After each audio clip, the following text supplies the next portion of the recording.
Ya, Assalamualaikum warahmatullahi wabarakatuh. Selamat pagi anak-anak. Ya, bertemu kembali dengan Ibu ya di kelas hari ini. Jadi hari ini kita akan belajar mata pelajaran Bahasa Indonesia. Nah, sebelum memulai pembelajaran, Ibu ingin kita berdoa dulu ya secara bersama-sama. Ya, baik, Ibu akan memulai ya. Berdoa dimulai.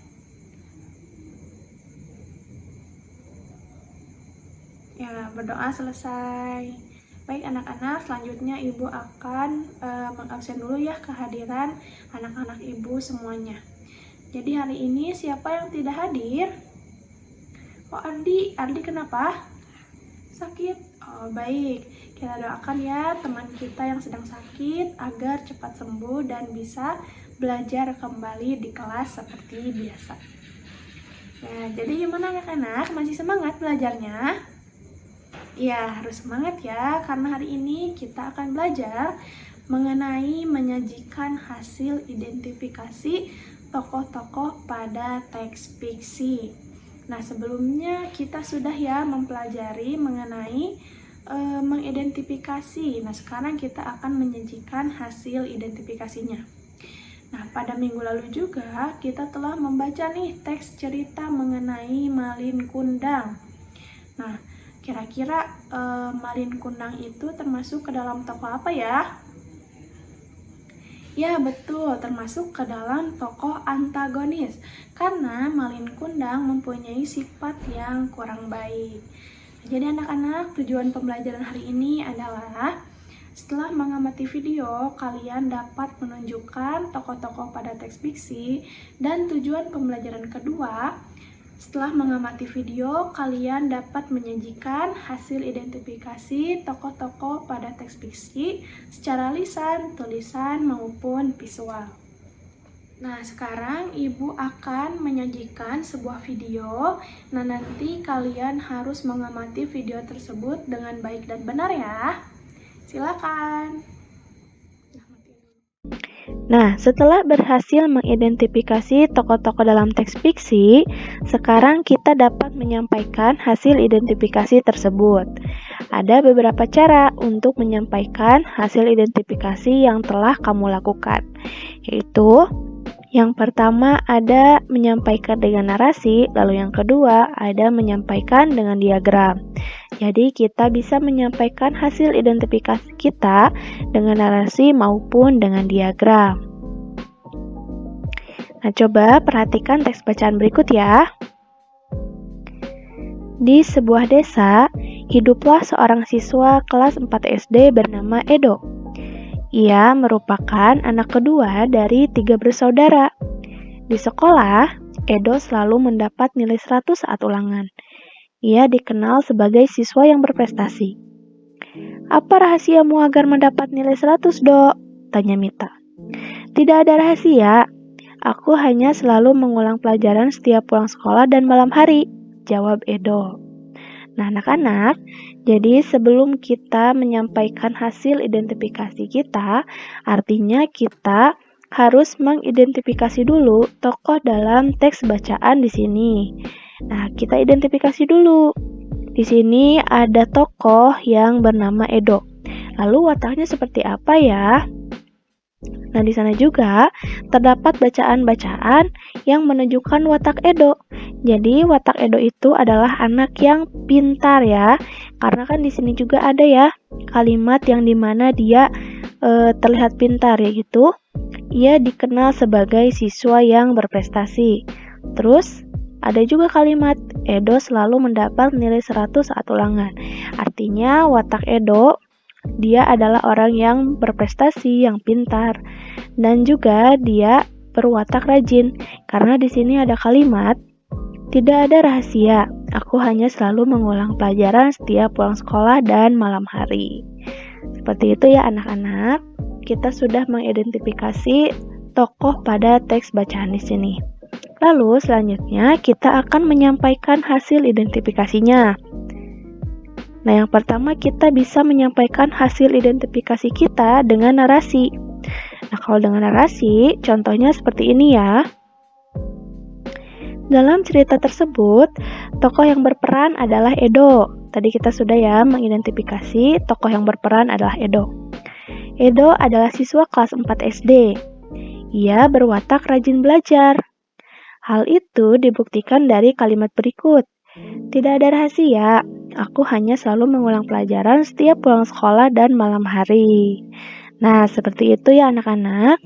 Contoh menyampaikan hasil identifikasi kita dengan narasi. Jadi, menyampaikan hasil identifikasi dengan narasi bisa dilakukan dengan cara lisan atau menyebutkannya langsung, ataupun juga kita bisa dengan menulisnya di buku. Baik, kita lanjut. Di sini ada menyampaikan hasil identifikasi kita dengan diagram nih. Nah, gimana ya kira-kira? Nah, jadi menyampaikan hasil identifikasi dengan diagram, tentunya kita harus membuat bulatan atau kotak-kotak seperti ini. Namun diisi dengan nama tokoh, ciri-ciri, dan wataknya. Nah, di sana ada tokoh Edo ya, yang paling atas. Lalu ke bawahnya ada ciri-ciri dan watak dari Edo. Nah, ciri-cirinya, Edo tinggal di desa, dan Edo merupakan siswa kelas 4 SD. Lalu wataknya rajin belajar. Nah, jadi ini dia anak-anak. Contoh menyampaikan hasil identifikasi dengan diagram. Bagaimana? Paham ya semuanya? Nah, di sini juga ada info tambahan untuk kalian semua. Tadi pada teks bacaan terdapat tanda petik 2 ya. Nah, tanda petik 2 ini merupakan tanda baca yang mengapit petikan langsung atau kutipan dari pembicaraan, naskah, atau bahan tertulis lain. Jadi maksudnya adalah tanda petik ini bisa kita gunakan jika kita menyalin pembicaraan, naskah, atau bahan tertulis lainnya. Nah, tanda petik ini disebut juga dengan tanda kutip. Contohnya, ibu berkata, adik berangkat sekolah pukul 7 pagi. Lalu yang kedua, aku akan ke toko buku sore ini, kata Mita kepada Agnes. Seperti itu ya anak-anak. Paham semuanya? Nah, bagaimana anak-anak? Sudah mengamati videonya? Silakan, ada yang ingin ditanyakan? Oh iya, betul. Nah, jadi anak-anak, untuk menyajikan hasil identifikasi tokoh itu ada 2 cara ya. Yang pertama dengan narasi, lalu yang kedua dengan diagram, seperti yang telah Ibu contohkan pada video yang telah kalian amati. Nah, kira-kira kalau misalnya kita akan mengidentifikasi tokoh-tokoh pada teks fiksi, nah yang dicari itu apa aja sih? Jadi yang dicari itu adalah tokohnya siapa, lalu sifat dan wataknya seperti apa. Nah, itu untuk kita mengidentifikasi tokoh-tokoh yang terdapat pada teks fiksi. Nah, di sini Ibu ada teks cerita yang harus kalian baca. Nah, nanti setelah kalian baca, kita akan mengadakan kuis ya. Nah, ini Ibu akan bagikan dulu teks ceritanya.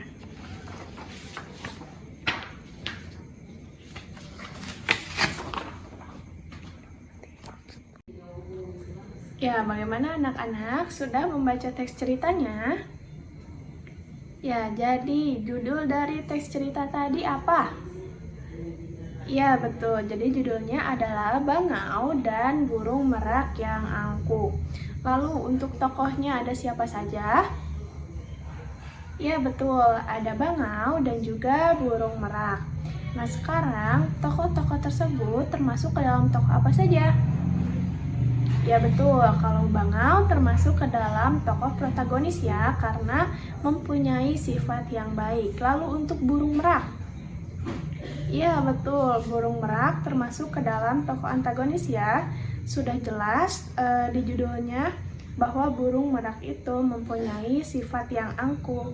Nah, sifat yang angkuh itu termasuk ke dalam sifat yang kurang baik. Wah, hebat ya anak-anak Ibu semuanya. Ternyata sudah bisa mengidentifikasi tokoh-tokoh dalam teks cerita dengan baik dan benar. Nah, di sini Ibu mempunyai lembar kerja yang harus dikerjakan dengan kelompok. Nah, jadi sekarang kalian bentuk dulu ya kelompoknya. Karena di sini ada 4 baris, berarti dibagi ke dalam 4 kelompok. Yang ini kelompok 1, yang ini kelompok 2, yang ini kelompok 3, dan yang itu kelompok 4. Silahkan dibentuk dulu ya, nanti Ibu bagikan lembar kerjanya. Ya, sudah. Ya, baik. Ibu akan membagikan lembar kerjanya.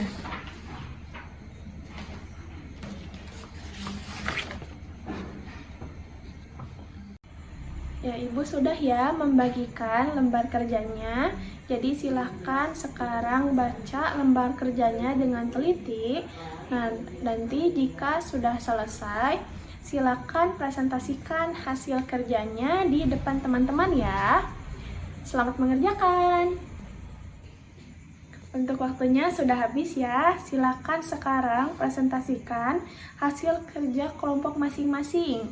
Boleh dimulai dari kelompok 1, kelompok 2, kelompok 3, dan yang terakhir kelompok 4. Silakan kelompok 1 maju ke depan.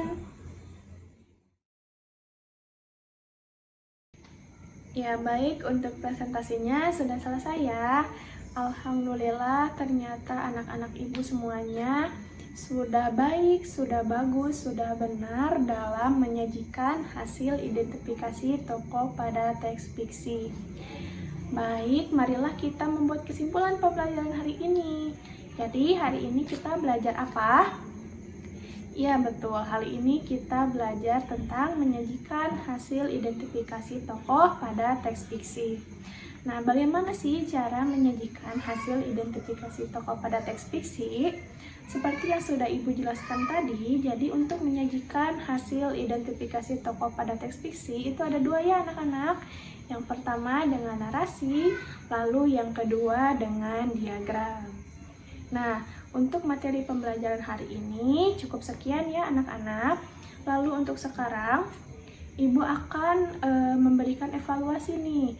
Sejauh mana kalian sudah paham tentang materi yang Ibu berikan hari ini. Untuk mengerjakan evaluasi itu individu ya, tidak boleh berkelompok. Ya, silakan Ibu akan membagikan dulu.